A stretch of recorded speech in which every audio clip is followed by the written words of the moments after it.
Salut à toutes et à tous, Marty Japan pour un tout nouveau déballage. Et bien que vous le voir aujourd'hui, on va s'attarder sur de la figurine, une sacrée figurine même, la Super Master Star Piece de Son Goku volume 3. Je n'avais pas eu la chance de vous la présenter cette fois-ci, je vais pouvoir m'y attarder. Si vous vous souvenez bien, elle était sortie en avril 2016 dans une loterie complètement psychédélique. Je vous avais fait un petit reportage bien sympa.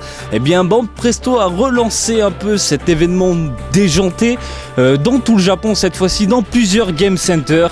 Et j'ai eu la chance donc de m'y rendre et de choper plusieurs joujoux. Donc aujourd'hui, comme vous pouvez le voir ici, on va s'attarder sur la 03. C'est la figurine en noir et blanc qui est toujours d'ailleurs sculptée par Manabu Yamashita. Si vous vous souvenez, c'est l'une des personnes qui s'était attardée sur des personnages de la gamme Sculptures. Franchement, quelques beautés, et ce Goku là, la façon est juste monstrueux.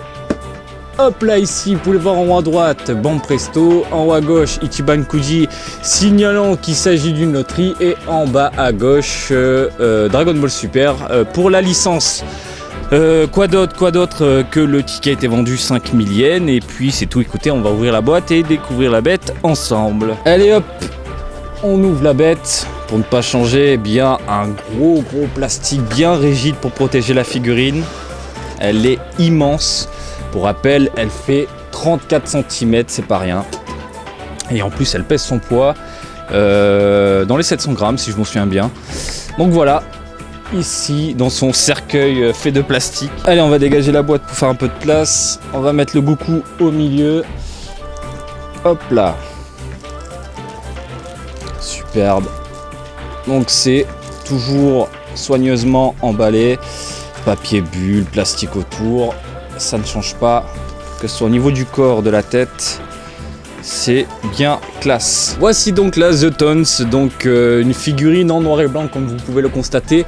Moi j'appelle ça des figurines prototypes à la base, puisque je sais que plusieurs artistes en herbe japonais aiment souvent repeindre ces joujoux en partant d'une tonalité neutre, ici le gris, le noir, le blanc.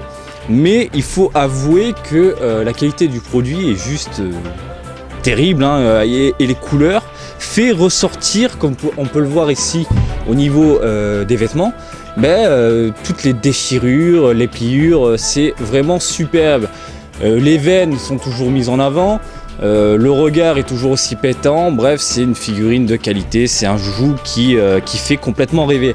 Petit point qu'un ami m'a fait remarquer, qu'au final je suis tombé amoureux de cette figurine, c'est justement ses cheveux blancs.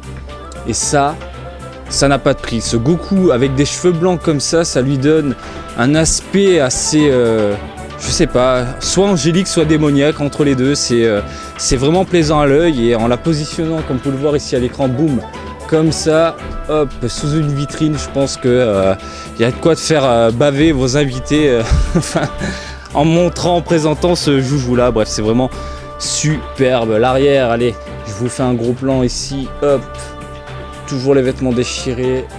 Au niveau du dos, du torse, c'est la même chose. C'est vraiment fantastique. Voilà, donc je n'avais pas eu la chance de vous la présenter, c'est chose faite. J'espère quand même que ça vous a plu. Écoutez, je vous ferai d'autres déballages de cette figurine là, de cette gamme là, mais sous d'autres tonalités. Comme d'habitude, je vous invite à me suivre sur Twitter, Marty_Japan pour de l'actu Dragon Ball en direct du Japon, mais aussi sur Facebook, Marty Japan du DBZ de Japon. Et je vous dis à très bientôt. Allez, salut, bisous, ciao ciao.